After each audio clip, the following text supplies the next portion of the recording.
Paz do Senhor, irmãos. Tô parecendo aqueles pregador famoso que eles convidam, né? E aí, como eles gostam que todo mundo olhe para eles, eles chegam assim, quase na hora da palavra, anda no meio de todo mundo, só para o pessoal ficar olhando. Ah, esse aí é o pregador. Mas foi só coincidência, gente. Eu realmente tive dificuldades hoje, não consegui estar aqui no começo do culto, mas se o Senhor permitiu que nós chegássemos, né? Vamos então compartilhar a palavra do Senhor para ver o que Ele vai falar conosco hoje. E eu acabei de me dar conta que eu esqueci a minha Bíblia especial. Eu vou ter que arrumar uma aqui, peraí.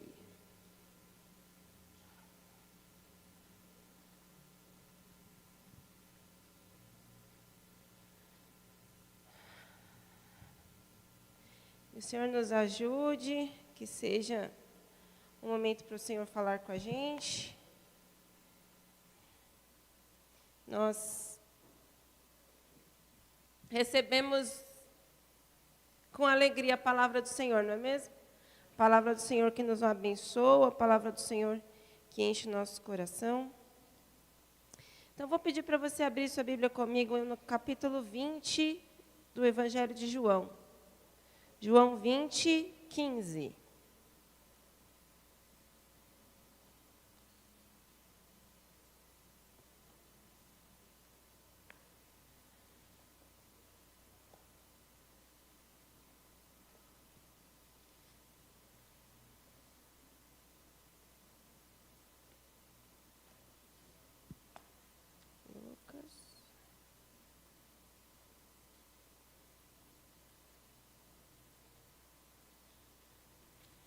João 20, 15, vamos ler até o 17.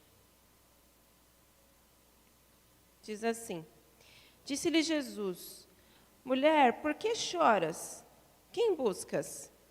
Ela, cuidando que era o hortelão, ou o jardineiro, disse-lhe: Senhor, se tu o levaste, dize-me onde o puseste, e eu o levarei. Disse-lhe Jesus: Maria. E ela, voltando-se, disse-lhe: Rabone, que quer dizer mestre. Disse-lhe Jesus: Não me detenhas, porque ainda não subi para meu Pai. Mas vai para meus irmãos e dize-lhes que eu subo para meu Pai e vosso Pai, meu Deus e vosso Deus. Vamos fechar nossos olhos, vamos fazer uma oração. Senhor, nós te louvamos, te agradecemos pela tua presença, te agradecemos por este lugar, por esses irmãos que estão aqui, pela oportunidade que temos, Senhor, de estar na tua casa, de poder estar juntos em momentos de comunhão e também para ouvir a tua palavra, Senhor. Peço que o teu Espírito conduza todas as coisas, no que vai ser dito, no que vai ser ouvido, que o Senhor mova em cada coração, Senhor, o espírito de sabedoria e de revelação, iluminando os olhos do nosso entendimento, para que nós possamos compreender um pouco mais, tanto a largura, o comprimento e a profundidade do amor de Jesus em nós. Que seja um momento, Senhor, que glorifique o teu nome, que edifique as nossas vidas, em nome de Jesus. Irmãos, hoje é domingo de Páscoa, e é um domingo em que nós chamamos de Manhã da Ressurreição. E eu me lembrei das manhãs da ressurreição que a gente fazia anos atrás, né? Que era aqueles cafés da manhã que a gente fazia. Era muito bom. Mas a proposta hoje é nós falarmos um pouco sobre a ressurreição de Jesus. Então, eu gostaria que hoje nós relembrássemos um pouco a questão da doutrina da ressurreição e, em seguida, nós vamos fazer uma aplicação no nosso dia a dia do poder dessa ressurreição que opera em nós. Como eu disse, hoje nós celebramos a Páscoa. A Páscoa é uma festa que teve origem muito tempo atrás, lá no Êxodo, quando o povo de Israel foi liberto do Egito. Quando Deus levantou Moisés, ele estabeleceu ali um dia em que eles deveriam matar um cordeiro, eles tinham ervas amargas e pão sem fermento, eles deveriam estar vestidos para sair, prontos para viajar, comer às pressas e ir embora. Foi assim que começou a Páscoa. E a Páscoa vem da palavra Pessah, no hebraico, que quer dizer passagem. É a festa da libertação. Os judeus ortodoxos, aqueles que seguem o judaísmo, celebram a Páscoa até hoje, mas não essa Páscoa de Jesus, a Páscoa lá de trás, relembrando ainda a libertação do Egito. Mas para nós isso tem um significado muito maior, porque nós, como filhos de Deus, temos entendido que tanto a Páscoa como outros costumes do Antigo Testamento eram nada mais do que sombras, nada mais do que profecias representadas que apontavam para o futuro que viria. Então, na Páscoa, ali, quando eles mataram o cordeiro e aplicaram o sangue na porta, isso remetia a nós à morte do Cordeiro de Deus que tira o pecado do mundo, ou seja, a morte de Jesus, aplicando o seu sangue ali no madeiro, limpando o escrito de dívida que era contra nós, nos trazendo perdão e salvação definitivos, de forma que nós não precisamos mais das sombras, nem das figuras e nem das representações, porque nós temos o cumprimento da promessa diante de nós, o Senhor Jesus Cristo, o Cordeiro de Deus, morto em nosso lugar. Amém? Nós já temos isso. E nós falamos muito a respeito da crucificação, nós cantamos muito a respeito da crucificação, sobre o sangue de Cristo. A gente canta muito aquela canção, nada além do sangue, não é mesmo? E quando a gente pensa no sangue, a gente pensa em morte, a gente pensa na cruz. Mas hoje eu quero partir desse ponto e ir para o próximo estágio, que é a ressurreição em si. E sobre a ressurreição, irmãos, eu percebi que nós falamos muito pouco. Que nós dizemos apenas é que o Senhor Jesus se entregou na cruz e que ao terceiro dia Ele ressuscitou, mas eu acredito que falta às vezes a gente refletir um pouco a respeito do que significa esse ressurgimento da morte. Então é isso que nós vamos fazer agora, tá? E a primeira pergunta que eu vou responder aqui é: por que a ressurreição era necessária? A ressurreição era necessária. Por quê? Vamos entender. Em primeiro lugar, a ressurreição de Jesus era necessária, porque se tratava de um cumprimento de promessa. E nós sabemos que o nosso Deus é um Deus que fala e cumpre, um Deus que promete e faz, ainda que não seja no nosso tempo, nem do nosso jeito, mas o Senhor é fiel para cumprir o que Ele promete. E se Ele deixou escrito, e se Ele revelou para alguém, é porque Ele vai cumprir, porque o nosso Deus não falha, amém? Então, nós vemos ali uma promessa, entre outras, tá? Nós temos a promessa no Salmo 16:10. O próprio Davi dizendo: porque o Senhor não deixará a minha alma na morte, e nem permitirás que o teu santo veja a corrupção. Salmo 16:10. Irmãos, Davi, quando escreveu isso, ele não tinha noção do que seria o Messias, de que Jesus iria para a cruz. Ele escreveu isso pelo Espírito Santo, mesmo sem entender do que se tratava. Porque ele estava falando aqui, muitas vezes, a respeito de si mesmo, mas é que Deus já estava movendo na vida de Davi coisas que seriam cumpridas na vida de Jesus e deixou registrado para nós como promessa. E aqui nós vemos que diz assim: porque não deixarás a minha alma na morte, nem permitirás que o teu santo veja a corrupção. Essa palavra ela é interpretada como a promessa do Messias ressurreto, lá em Atos capítulo 2. Quando o Espírito Santo desce sobre a igreja, Pedro faz o seu discurso e ele faz referência ao Salmo 16:10. Diz: porque não deixarás a minha alma na morte, nem permitirás que o teu santo veja a corrupção. Veja, não deixarás a minha alma na morte. Quando Jesus morreu, ele morreu literalmente. Ele foi sepultado. O corpo que Jesus tinha aqui se tornou um corpo inerte. Quantos aqui já tiveram a experiência de tratar com uma pessoa que faleceu, com o corpo ali? Alguém já? De trocar, de ajudar a carregar? Muitos aqui, eu também já tive. Nós sabemos como é, gente, é como um objeto inanimado, é como um boneco. Uma pessoa morta ali, um cadáver, uma pessoa que faleceu, é um corpo inanimado, é só um pedaço de matéria. E Jesus estava exatamente assim. Por quê? Porque quando ele morreu na cruz, ele morreu literalmente, e a sua alma foi para a morte. E aí diz: não deixarás a minha alma na morte. Portanto, a alma do Senhor Jesus seria tirada dali. E o segundo trecho do versículo diz: nem permitirás que o teu santo veja a corrupção. Aqui, quando a gente fala em corrupção, não é essa corrupção que nós brasileiros conhecemos tão bem, que nós vemos na nossa política, que nós vemos em várias esferas da nossa sociedade. Não é uma corrupção no sentido de roubar, de fazer coisas erradas. É uma corrupção no sentido de ser corrompido ou deteriorado ou sofrer adulteração. Ou seja, o que o salmista disse aqui é que Jesus, ao morrer, o corpo dele não entraria em processo de decomposição. Porque não é uma coisa imediata. Quando uma pessoa morre, existe um tempo ali para começar esse processo, né? Não é uma coisa imediata. E nós vemos, por exemplo, para isso ficar bem claro, a história de Lázaro. Quantos dias fazia que Lázaro tinha morrido quando Jesus o ressuscitou? 4 dias. E o que é que Marta disse quando Jesus mandou tirar a pedra? Senhor, já cheira mal. Não foi isso? Então, a partir do quarto dia, nós podemos entender que começa mesmo um estágio de putrefação ali forte.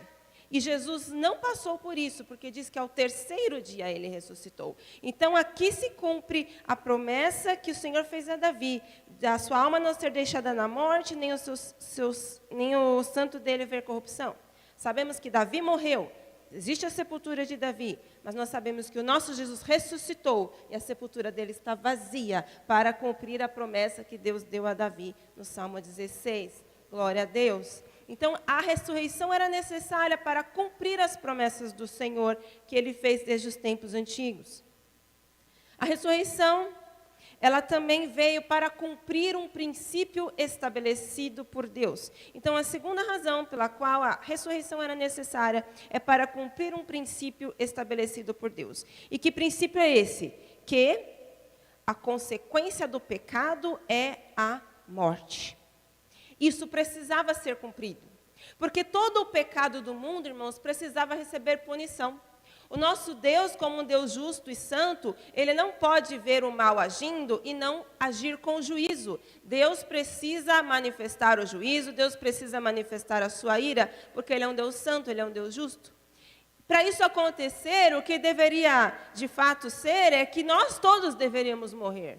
Porque nós somos pecadores por natureza. Lá o salmista diz também, porque em pecado me concebeu minha mãe. Então, todos nós, filhos de Adão, já nascemos com essa natureza de pecado.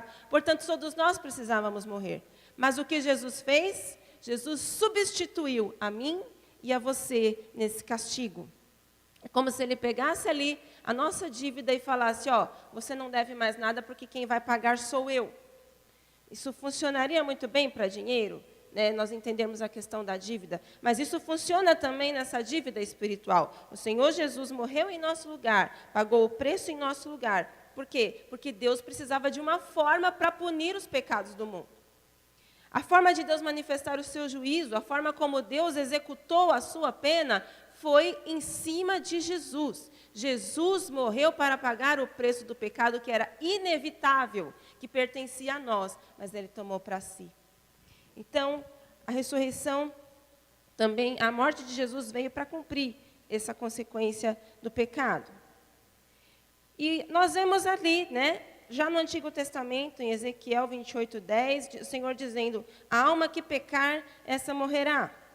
E vemos em Romanos 6:23, que diz, porque o salário do pecado é a morte. E nós entendemos isso, nós falamos isso, nós cantamos isso, que o Senhor Jesus morreu em nosso lugar para pagar o preço do pecado. Então, ok, o preço foi pago. Mas por que a ressurreição era necessária? Por quê? Uma vez que se cumpriu o princípio de que o salário do pecado é a morte, que a punição do pecado é a morte, que o preço do pecado era a morte, e Jesus foi e pagou isso, Ele assumiu a morte que era nossa. Onde é que está a diferença? A diferença é que se nós, que pecamos, se nós morrêssemos, acabaria por aí mesmo. Mas Jesus, ao morrer, como Ele não tinha pecado, a morte não podia segurá-lo. Porque a morte não tinha poder sobre quem não tem pecado. A morte só tem poder sobre quem tem pecado, porque ela é a consequência do pecado. Como Jesus não tinha nenhum, Ele era santo, justo, reto, íntegro, perfeito em todas as coisas. Ainda que Ele tenha morrido, a morte não podia detê-lo, porque Ele não tinha nada que desse esse direito para ela.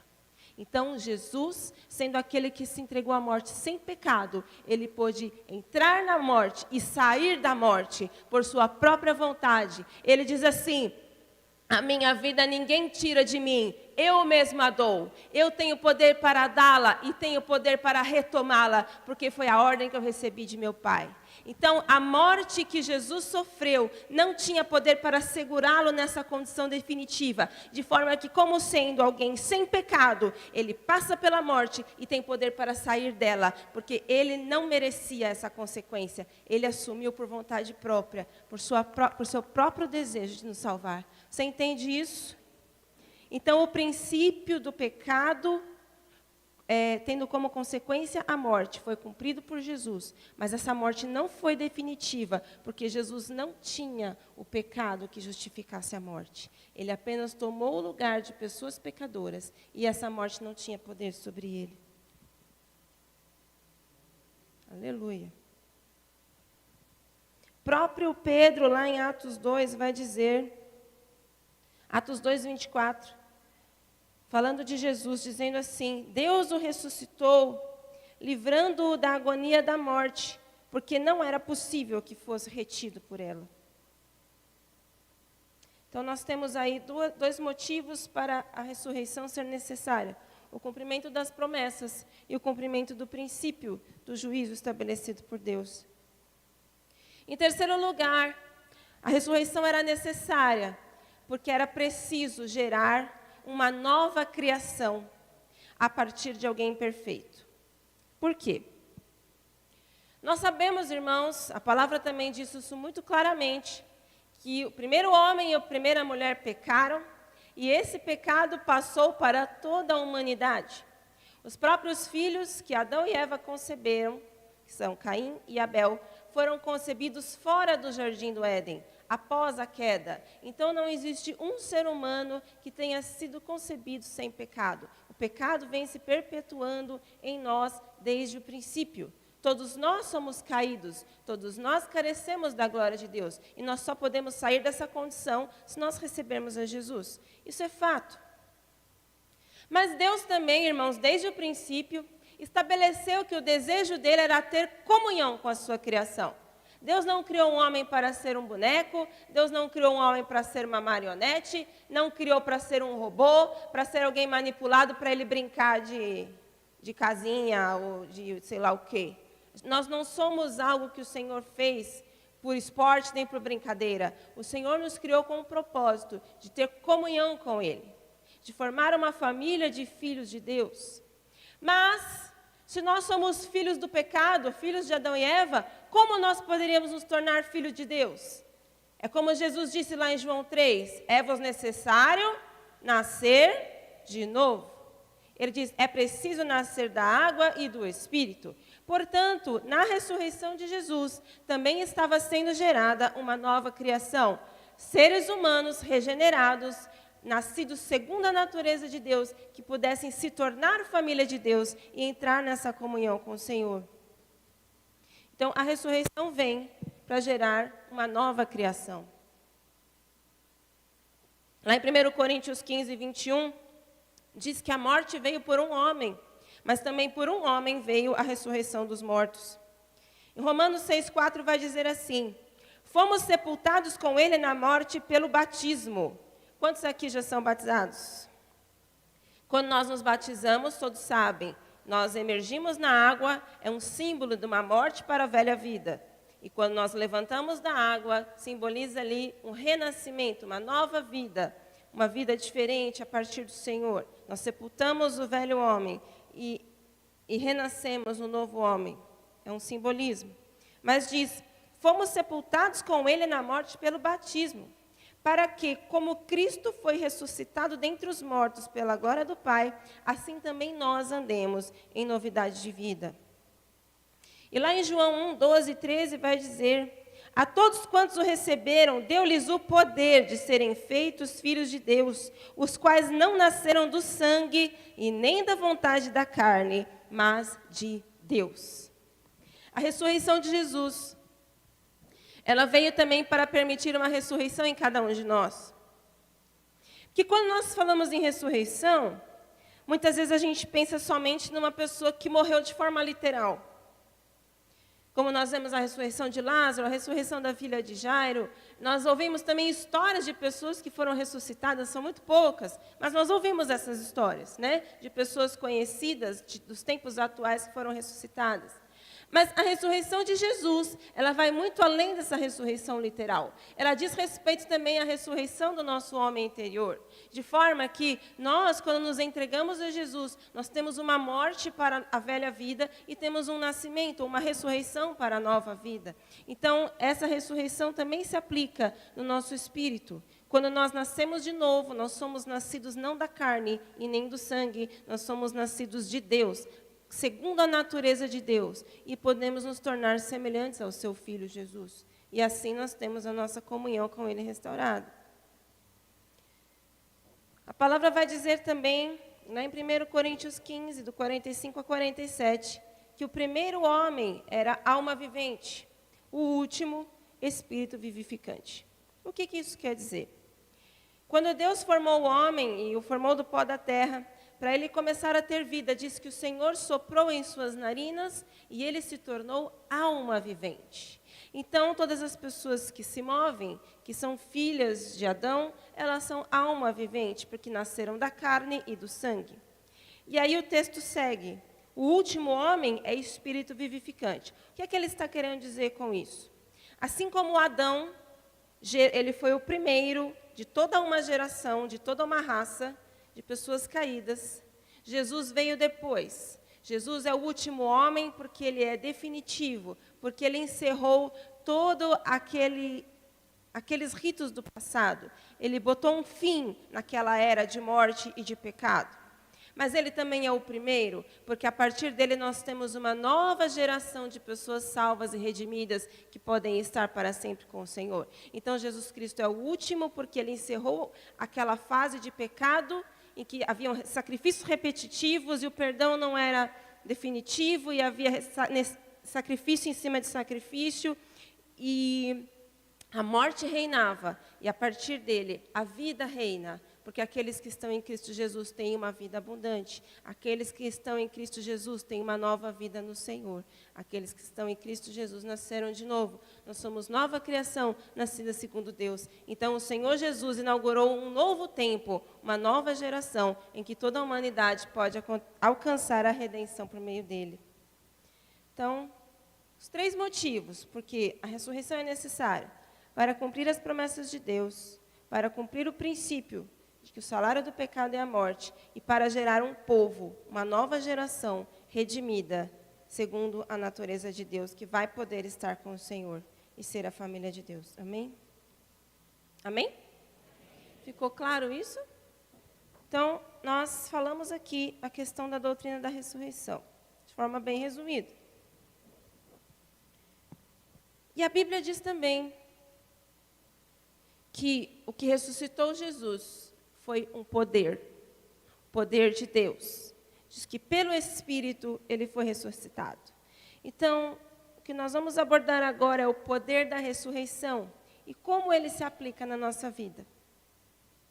Para começar, isso eu já disse aqui, mas só para deixar bem claro, um dos benefícios alcançados pela ressurreição é a nossa reconciliação com Deus. O pecado nos separava de Deus, mas Jesus, ao morrer e ressuscitar, restabeleceu a nossa comunhão com o Senhor. Está lá em 2 Coríntios 5, do 17 ao 19. A ressurreição também nos traz uma nova vida. E nessa nova vida nós precisamos ter um compromisso de nos afastar do pecado, de viver uma vida correta diante do Senhor. É claro que nós não conseguimos fazer isso sozinhos, nós precisamos da ajuda do Espírito Santo, mas é necessário haver uma decisão minha e sua, de falar, já que eu tenho uma vida nova, eu não quero mais as práticas velhas, eu vou viver segundo a palavra de Deus. Então, nós temos uma nova vida. Através da ressurreição também, temos disponível para nós o poder para viver milagres, Porque o Senhor Jesus, ao ressuscitar, ele venceu a morte. Ao passar pela cruz, ele venceu as dores, as enfermidades, ele venceu toda a transgressão, ele venceu ali principados e potestades. E após ressuscitar, a palavra diz que ele subiu aos céus e se assentou no trono à direita do Pai, estando acima de todo principado, de toda potestade, de todos os poderes que se nomeiem sobre a terra. Então, a ressurreição tem esse poder de estar acima de principados e potestades, de nos dar poder para viver milagres, de vencer a morte. Outro benefício da ressurreição é a esperança de um futuro.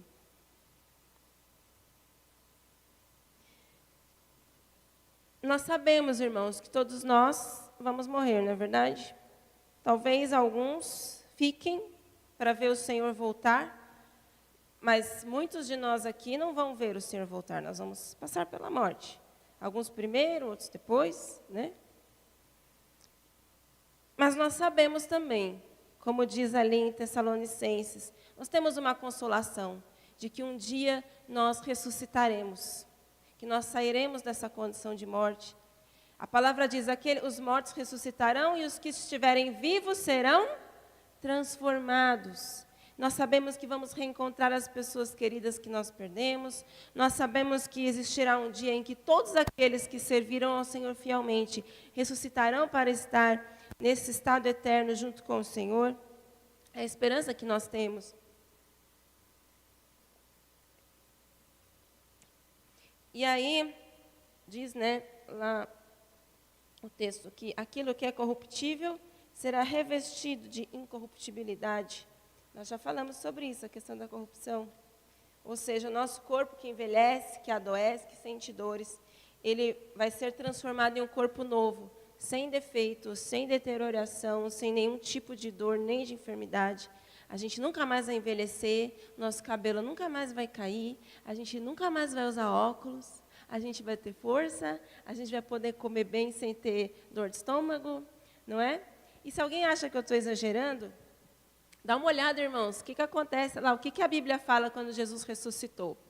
A palavra fala pouco da fase do Jesus ressurreto, tá? Vai falar que ele passou 40 dias com os discípulos ensinando-os a respeito do reino, mas não escreveram nada sobre isso. Eu fico só pensando o que foi que Jesus falou para esses homens. Deve ter sido uma coisa tão boa que não dava nem para deixar para nós. É algo extraordinário. Mas vamos lembrar o que Jesus fez quando ele ressuscitou, gente? O que Jesus fez quando ele ressuscitou? Quando ele foi encontrar os discípulos na praia? Alguém lembra o que ele estava fazendo enquanto eles estavam lá no mar pescando? Jesus foi para a praia e ficou fazendo alguma coisa ali. O que era? Assando peixe. Estava fazendo um churrasquinho de peixe ali numa fogueira na beira da praia. E ele comeu? Comeu. Ué, mas ele não tinha o corpo glorificado? Sim. Jesus não era um espírito imaterial, ele tinha carne, ele tinha um corpo, mas um corpo diferente do nosso. Era carne de homem, sim, mas era uma carne glorificada, era um corpo glorificado. Um corpo que podia se alimentar. E a palavra diz ali que no final dos tempos nós nos assentaremos à mesa para as bodas do Cordeiro. Gente, quem senta na mesa senta para fazer o quê? Para comer. Então, veja só a grandeza disso. Quando nós formos ressuscitados, lá no final de todas as coisas, nós vamos poder comer e ninguém vai engordar. Glória a Deus! Glória a Deus! Né? Olha que maravilha! E diz também lá, Jesus, além de comer, diz que ele ultrapassava as paredes, sem precisar passar pela porta. Então, a gente vai ser tipo assim, me ajuda aí com um herói que faz isso, gente, pelo amor de Deus, que eu não sei os heróis. Marvel, DC, tem algum que faz isso? Então, não tem? Então, Jesus vai ser muito melhor do que isso. Poderes extraordinários, ultrapassar paredes, não vai ter mais limitação. Pensa, uma pessoa que ultrapassa paredes deve correr muito também, né? Não deve ter limitação. Mas o fato é que a palavra diz que Jesus, ressurreto, ele é como as primícias. E eu fui ler sobre primícias, o que significa. Primícias é um termo que vem da agricultura. Quando você tem uma plantação, antes de fazer a colheita de todos os frutos, você tira alguns, como se fosse uma amostra, sabe? Você vai lá, colhe alguns frutos, aí o que você faz? Você analisa a qualidade daqueles frutos. Você vai ver o sabor, você vai ver a aparência, se está tudo certo. Porque aqueles primeiros frutos colhidos, eles são uma amostra de toda a colheita. Muito provavelmente aqueles primeiros frutos, eles estarão iguais a todos os restantes. E a palavra diz que Jesus ressurreto são as primícias. Portanto, que nós entendemos que o que a Bíblia nos fala sobre Jesus ressurreto, de todas as maravilhas, é simplesmente uma amostra do que está preparado para mim e para você. Então, ali nós podemos ver que o Senhor Jesus já mostrou, Ele foi o primeiro a viver num corpo glorificado. Porque nós sabemos que Jesus era Deus, mas também era homem. Então, o que está registrado para nós é o que está preparado para nós, que nós podemos aguardar com expectativa. Glória a Deus. Então, nós temos essa esperança. Novamente, só para retomar os benefícios da ressurreição, reconciliação com Deus, uma nova vida, poder sobre o pecado, poder para viver milagres, poder sobre principados e potestades, a esperança de um futuro, de nós sermos transformados, de nós termos uma vida perfeita e maravilhosa diante do Senhor. Esses são os benefícios. Não são boas coisas? Isso, por acaso, trouxe alegria ao seu coração? É bom refletir sobre isso, não é? É bom a gente trazer à memória o que Jesus fez. Sair um pouco da mesmice do dia a dia de falar coisas só por costume, que às vezes a gente se acostuma a dizer coisas, especialmente na igreja. Especialmente quem pega microfone. A gente às vezes fala coisas e está acostumado a falar e fala sempre. Isso acontece com qualquer pessoa. E a gente às vezes esquece da profundidade das coisas que nós vemos, que nós ouvimos, que nós vivemos e que nós já sabemos.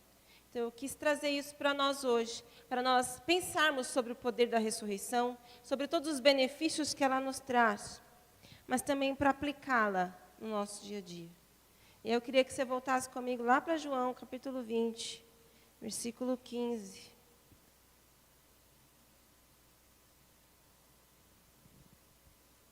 Vamos lá. Você pode, por favor, ler bem forte para mim? Qual a primeira pergunta que Jesus faz para Maria? Disse-lhe Jesus? Mulher? Agora, todo mundo que não falou vai falar também, vai. Qual a pergunta de Jesus?